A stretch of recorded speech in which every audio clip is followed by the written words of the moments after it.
Good morning and welcome to Monday Mornings with Margie, here for another week of sharing different people from all over the country with you. Today we have another exciting guest, Amanda Olson, who has joined us, and I'm going to let Amanda introduce herself to all of us. Yeah, hi Margie, thank you for inviting me on. Amanda Olson. I am the owner, founder, CEO of Champion State of Mind. We are a mental health and addiction counseling service in Northwest Iowa. And I started Champion State of Mind back in 2016. Myself and therapy dog Murphy, we started that 5 years ago. And since then, we have grown to multiple offices across Northwest Iowa. And now there are about, if you count employees, providers, and interns, there's about 20 of us scattered across Iowa now. So it's quite exciting. There's quite a bit of things that we enjoy doing within our company. And one of this is advocacy and talking with other companies like yourself about mental health and substance use. Great. That's great. One thing that's been striking to me since Achieve went into Iowa was I know that there's a lack of psychiatry and mental health services throughout the country. But in Iowa, it was pretty remarkable and pretty profound to me, especially in the psychiatry realm of things, but sort of the lack of treaters available. And is that part of what, motivated you to sort of start your own company, or if not, what did motivate you? Yeah, absolutely. I've been in the field about 8 or 9 years now as a mental health therapist myself. Growing up, if you talk to my guidance counselor, I don't remember this, but I guess she told me this. I was actually helping people go to her office. And so I guess I just had a knack for talking with people and wanting to be of help. So there's a natural ability for myself to want to be there and help others. However, when it came to specifically mental health or brain health, I found the science aspect very, very intriguing to me. So I went to Werper College, and that's where I got my bachelor's degree in Iowa. And then I went on to receive my master's in mental health counseling from Walden University with a specialization in crisis and trauma. And also with all of that, moving into the field itself, there's what I thought I knew, and then there's what I found and how we've adapted, over the past, roughly 10 years. What I thought I knew was what the kind of therapist I was going to be. I thought I was going to be really quiet, laid back, more Rogerian would be the phrase we would use, now my head, I got in the field and I realized I was way more hands-on, wanted to talk, wanted to engage with my clients a lot more, which was great. But then when I realized that the need was different, that, like you mentioned, the psychiatry, the type that was required was not what I thought it was. And so as a provider, we have choices that we need to make, as in, do we adapt to the needs around us, and can we do that for who we are as a person? And so as time went on, I worked in the nonprofit sector for a while, and I realized I had a vision, I had an idea that I wanted to fulfill. And that was to promote a champion mindset among the mental health field. And we hear about that champion mindset a lot more when it comes to, sports, that being overcoming adversity, pushing through, difficult obstacles and keep going. And I really enjoyed that idea, but I wanted to carry that forward more into individuals' day-to-day lives. And so like on our website, championmind.org, you can see a list of what it means to have a champion mindset. And when we're working within the mental health field, we really see that there are so many aspects of that that are important. Not just in working from a mental health therapist standpoint, but psychologists, psychiatrists, we need that mindset to overcome that, not just from a sports analogy standpoint, but really from day to day. People need that, especially in today's world. So, as a business owner, we have not been able to add psychiatry yet. That is a whole nother ball game. Do we need it? Absolutely. One aspect that we can do is do our very best to try to connect clients with providers that we know that are offering those services within the areas. And thank goodness we have seen quite an increase in services, at least through the telehealth options. So even if it's not in person, we are trying to connect clients with psychiatry options and telehealth that way too. Great. So can you tell me just a little bit about the champion mindset? I'm just curious, like what are the basic pillars of what? I'm just curious. Oh, definitely. So one of the big things is, the mind, body, soul, spirit connection. And to be honest, we hear that a lot, in the mental health world. But to really have the champion mindset is to understand and connect that on all different aspects. And to realize that if one part of our life is kind of off kilter, it does have a direct effect on all aspects of our life. And so when clients come in, and maybe they're affected by a family relationship, we'll just keep it very generic. Sure. We notice that maybe their sleep is affected. Well, if their sleep is affected, well, we know that's going to affect their job. That's going to affect maybe how they interact with other family members. Maybe that affected how they're driving, which then led them to have a car accident. And now they're in a legal battle. I'm just kind of making this up as I go, but we very much know as providers that everything is connected. And so one very important concept of the champion mindset is understanding the intricacies of how everything is connected. And part of the champion mindset is understanding that you're not going to be able to tackle it all at one time. You can't. Right. It's just not humanly possible. I mean, we want to, let's be honest. Right. I wish we had that button that we can push, but we can't. But we can do is look at all the aspects that might need help, need assistance. And that's where we as providers can come in and help and look at what areas do we need help with and where can we start? And what does that look like? Maybe it's nutrition. Maybe we need assistance in looking at what we eat, because what we eat is how we feel.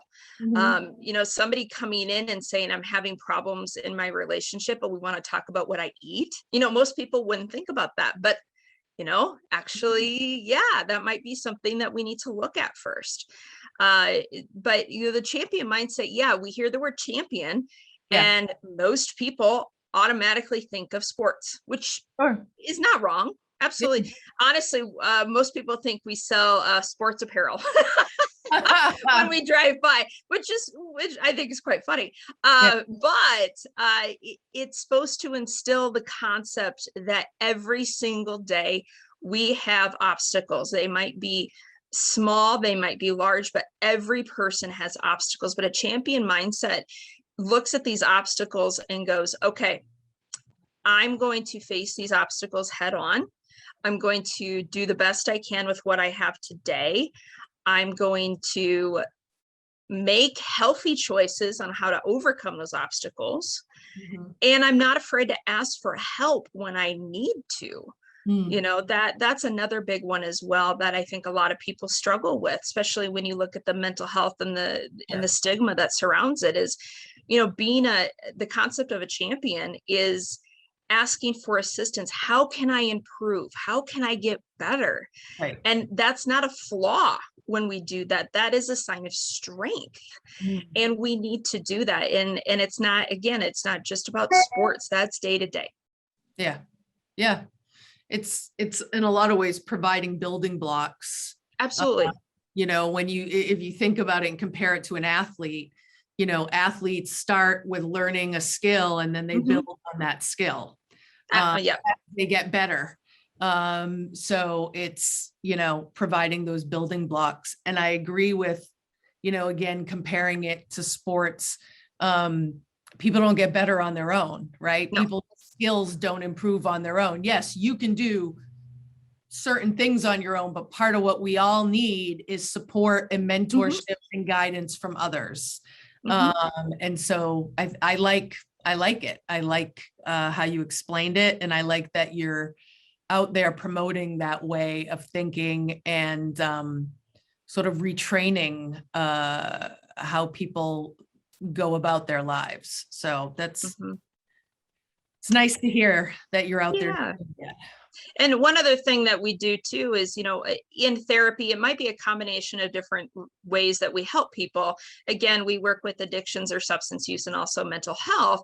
But when you're working with brain health in general, there are a lot of aspects that you are, like you said, retraining your brain, you're relearning things or you're unlearning and replacing it with something different, which can be very hard, very, very hard.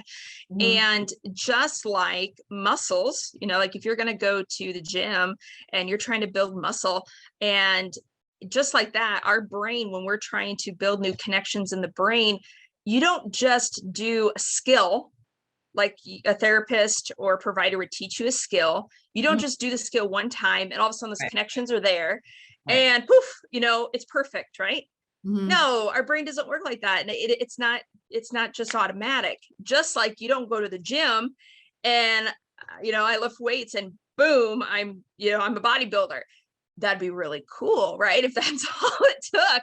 Right. But that's not what it takes. If I wanted to physically change my muscles and become like a bodybuilder figure, I would need to commit. I would need to make all these different changes and I would need to be consistent in that, right? Mhm. Even if I had day-to-day struggles, like, even if I couldn't get to the gym or if weather got in the way or if I got sick, there's bumps in the road, but I would have to be consistent in applying those changes every single day. So over time, I would reap the benefits of those changes. So just physically, if I was changing muscles, the brain is exactly the same way. So if I'm trying to make a mental change, a cognitive change, a behavioral change, guys, the same thing applies. You're going Yeah, to have to do it daily. You're going to have to apply. It may not come naturally for you, but yeah. that's okay. But you're going to have to make those changes over time. And guess what? Those connections will form. It will happen. But a lot of people will come in and be like, hey, man, I tried it a couple times, it didn't work. Well, keep going, keep Right. going, or let's change it up a little bit because everybody's different. We got to try different ways. And I think that's one area too that we as providers and that champion mindset encourages people to understand that you as an individual are unique and we're going to work for your goals, but you have to commit to it. It is up to you, the client, the person, to decide what your goals are. And we can help you get there, but we can't do it for you. Absolutely. Absolutely. So this is all super cool. I guess one of the things I was thinking about while you were talking too is um, sort of your focus on advocacy, not Mhm. only that you're putting out this sort of product out into the community and offering people a chance to better themselves and get help, which is huge and amazing. But also that you don't sort of stop there in the trenches as far as like being the therapist. You're also in the trenches in the world of advocating on behalf of mental health care and mental health clients. And I guess I'm curious as to sort of where your passion for that has come from. Yeah, absolutely. I this last legislative session, and especially with COVID, there's been a lot of, as many people, there's a lot of changes that happened very quickly. I guess a little background. There's a lot of legislative pieces that affect us as a mental health field, as a healthcare field. The government regulations, insurance regulations, it very much affects how we as providers can or cannot do our jobs. There's a lot of red tape that clients may or may not be aware of, that we as administrators have to work around, deal with, get out of the way to help clients. A lot of us as providers get into the field to work with clients. That's why we want to do this job. But then we find out very, very quickly that the business side of it sometimes can go very nice, but at other times it becomes a hindrance. And even in the past 10 years, I know older individuals who have been in the field for 20, 30 years, they are actually retiring, maybe even early, because it has gotten harder to do the back end work. The business side of things is just too hard compared to how it's been before. And so for me, not only as a provider, but as a business owner, that's just not right. Like that's not right. Like we can't stand on a platform as, frankly, as a nation and say, let's do better, let's be better, and then close the doors and not actually follow through with what we say we're going to do. Like that doesn't make any sense to me. Logical, emotional, nothing makes sense to me. So with that being said, especially when COVID hit, Champion, and oh my gosh, for the record, I'm just going to plug, I work with some of the most amazing people ever. I mean, they're fantastic. Within a 2-week time span, we flipped all of our clients from in-person to telehealth. And can I just say how difficult that was to go from in-person, hundreds and hundreds of clients, to telehealth in the midst of a global pandemic. That was phenomenal that we were able to do it in that time span. And we didn't know what we were doing, just like everybody else. No one knew. But we just knew that we needed to keep people safe and healthy, and this is the best we knew how to do it. Well, then now we're into telehealth. Now we're all at home. Now we're working from home, and we're going, okay, now what do we do? And we're also trying to live our own lives and help clients at the same time who are struggling with their own issues, rightfully so. Sure. Now, fast forward to the past 6 or 8 months. Now we're we're in a different type of a shift with COVID, and now legislators and insurance companies are also shifting how they're looking at what they're going to do when it comes to the telehealth world. We are now learning that we as providers can do a really great job in serving populations that we weren't able to reach before. Right. Holy cow. I mean, before, as mental health providers, at least in the state of Iowa, we were extremely limited to the ability to do telehealth services with clients and have insurance companies pay for it. Psychiatry was able to do it pretty easily. Mental health or substance, no, it was almost nearly impossible. There were hiccups in there that if you knew what to do and how to bill, you were good, but it was not readily used. Slam COVID, everybody's doing it. And we're noticing all these amazing rates of turnaround. Our no-show numbers are down. Yes, anxiety and depression in some ways are up, right? Understandably so. But we have clients that are loving telehealth, absolutely loving it. And where we live, the winter weather, guys, sometimes we can't even get in our house. Right. And we have clients too that, that unfortunately, because of either medical issues or or because of mental health concerns, they can't even leave their house. And now we can talk to them. So there's all these reasons, guys, we need telehealth. Well, I got involved in the legislative because there was an undercurrent that we were, as providers, as companies, going to get shortchanged, that they were going to put in a lack of a better phrase, put a lot more red tape in our line to either minimize our availability to offer telehealth services, or bluntly, we're going to offer less financial means for us as providers. Like, we would still offer in person, but they were going to offer us as providers less money for doing telehealth service. And as a provider and an owner, part of my words, I was like, oh, hell no. No, we're not doing that. Like, you guys are not on the front lines here. We've been doing this whole time. That is not okay. And so I became extremely vocal with the last legislative system that we needed to have a universal state policy that said that telehealth services need to be paid at full parity, full price for in-service versus telehealth.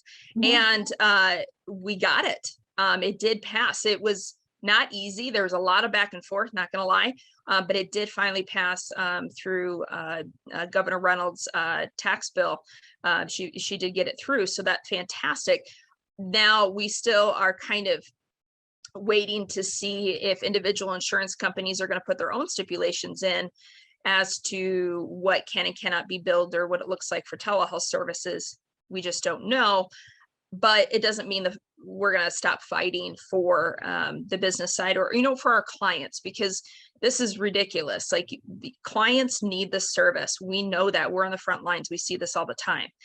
This shouldn't be this hard to access services. If you want a nation to be better, then you need to make it easier for people to access these services. And you also need to make it easier for providers to bill, and companies to be able to bill and use the insurances, because as providers, as companies, you have two levels. Even if they're doing okay with the provider side, you got, like I said, you've got providers that are burning out on the admin side, and they'll leave the field. We can't do that. Yeah, it's interesting and sad to hear, how some of your colleagues who have been doing this for a long time are burning out. And, with the parity laws that exist, it still feels like mental health and substance abuse is like, it's just, it continuously gets the short end of the stick. And what people don't pay attention to or talk enough about is how medical, going kind of back to what you were talking about, you can talk mind-body connection, but how medical and health issues are so interconnected. Oh, yeah. Mental health issues. And in treating one and not treating the other, you're really not treating anything. Right. And so I'm always just struck by what happens within the mental health community. But then people like you, who are willing, to offer services throughout a geographic area, but then also willing to sort of fight not only for the business end of what you're trying to do, but ultimately for the people you're treating, to have that access.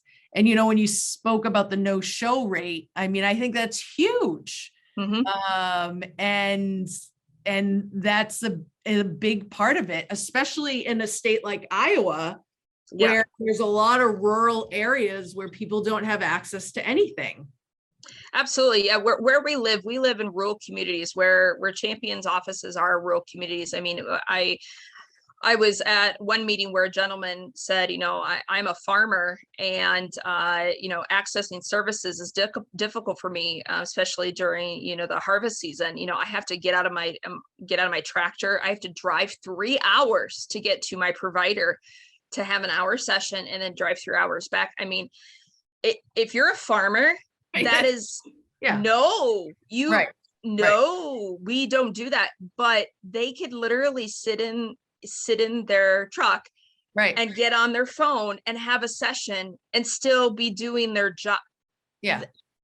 Right. The ripple effect from offering telehealth services is more than just a few bucks. And that's, and I understand where people don't, they become tunnel vision when they think it's just a few, no.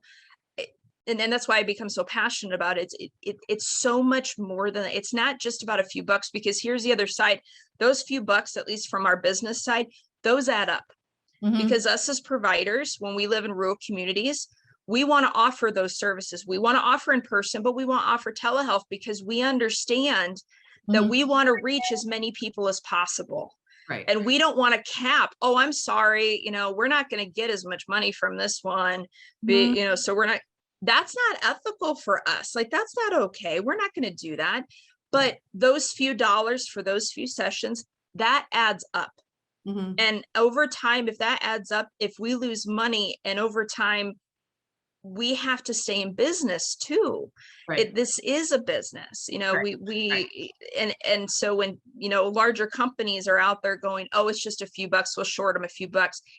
Every penny counts. So yeah, I am going to fight for that.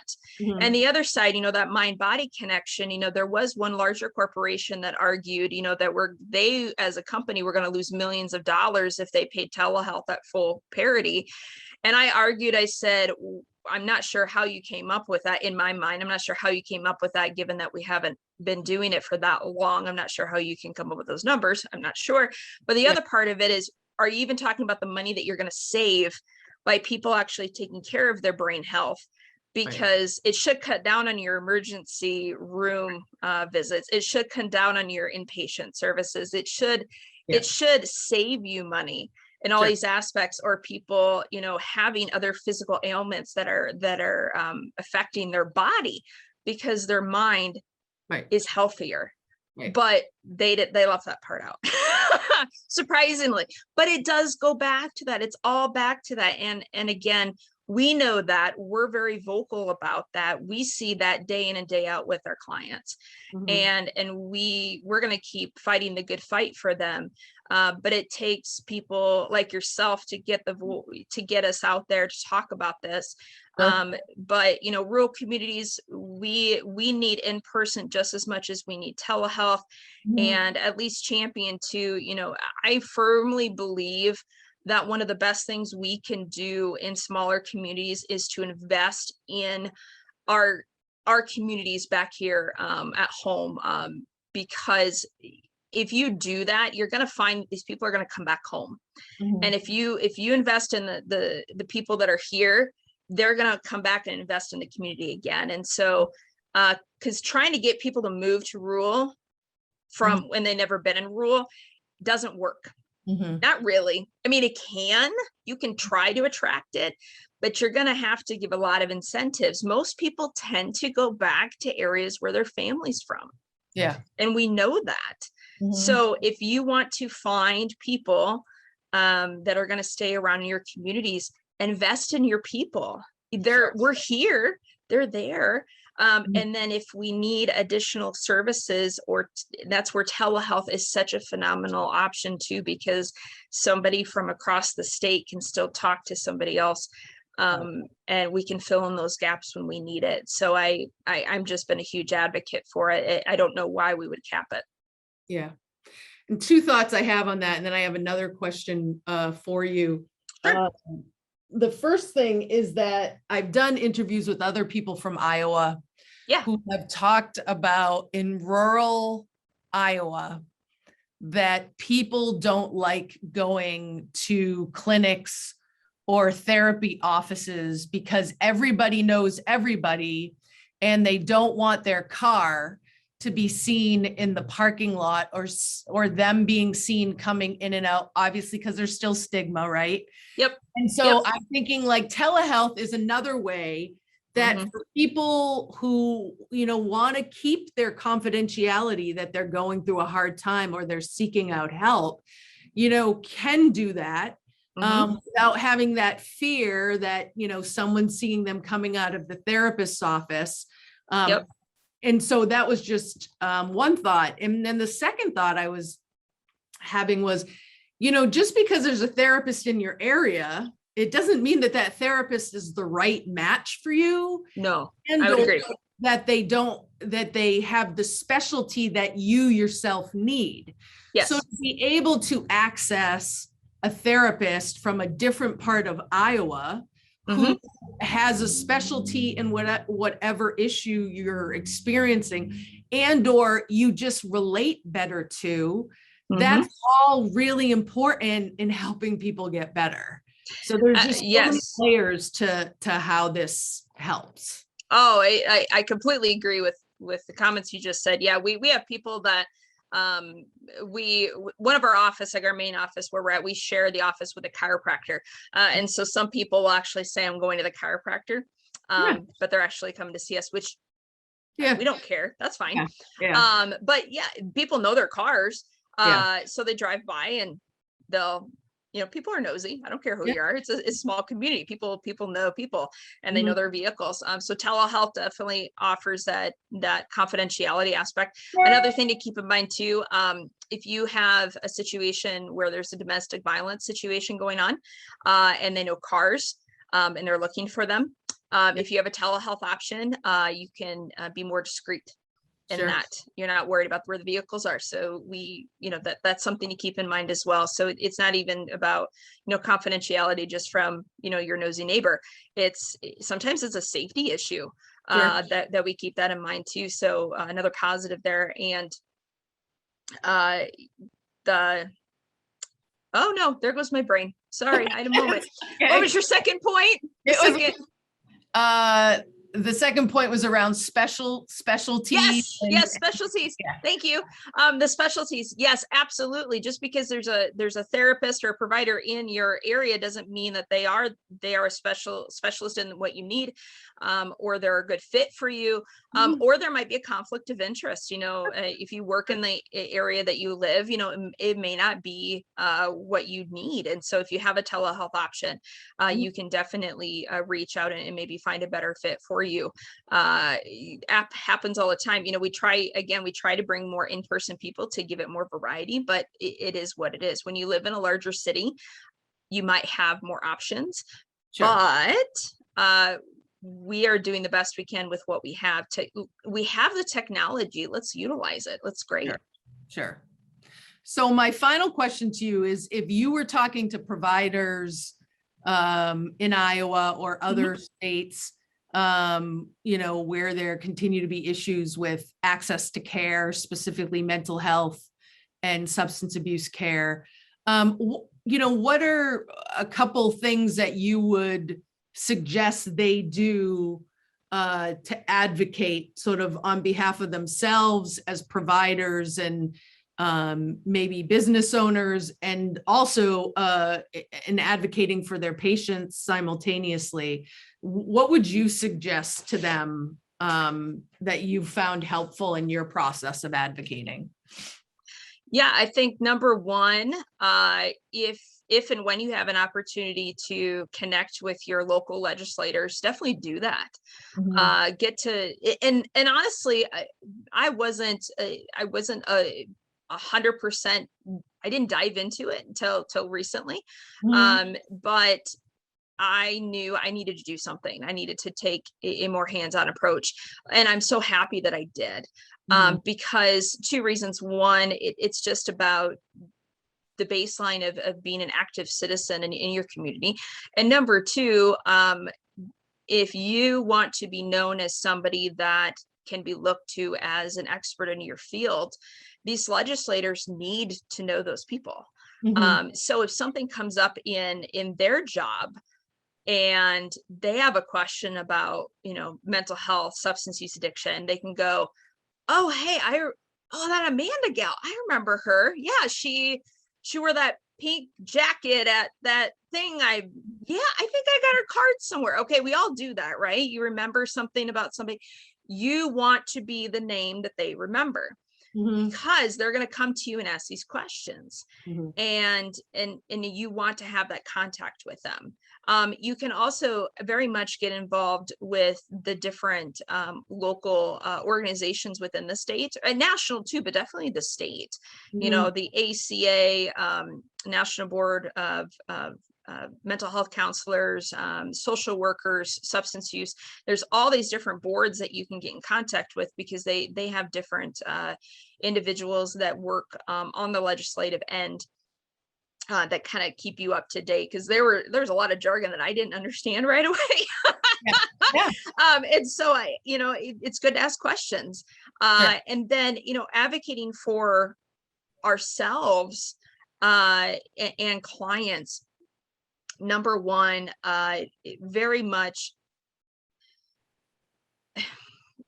even in our day-to-day conversations, not only with clients, but with our families and our friends, if we hear somebody using language that is not appropriate, stand up for that.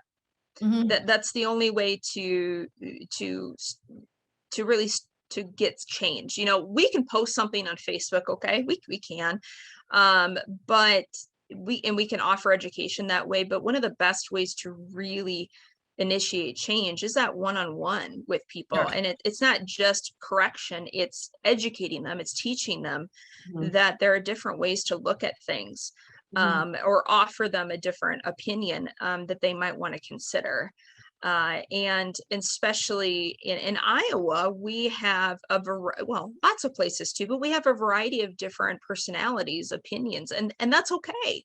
We need to have those conversations. But especially for mental health and substance, we have a long ways to go still. We've come a long way, but there's still a lot, there's more work to be done. Absolutely. And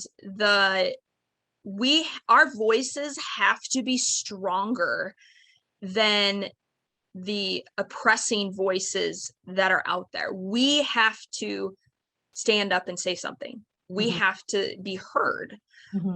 If we're silent, the anger, the hate will always be loud, because that's what it is naturally. But if we as the good guys, right, the ones that want to see positivity in the world, that are trying to make a positive change, if we stay silent, the hate wins. And we can't do that. I know it's scary. It's very scary, but we can't do that together. But find other people that are looking to do the same thing. And I promise you can be louder than the hate. You can. Well, thank you, for sharing the work you do and the advocacy that you do and your thoughts on all these things. We were lucky to have you today. And I wish you very well in all of the future treatment centers you're opening, or work you're doing to promote mental health and substance abuse, in Iowa, or I guess within the country in general. So thank you. Yeah, no, and thank you for inviting me. I really do appreciate it. And the great work that you're doing as well. I mean, it takes an army to do all this too, with an ever-changing world. It really does take an army. So thank you as well. Yeah, absolutely. So thank you to all our listeners and watchers this week. I hope you all have a great week, and be well.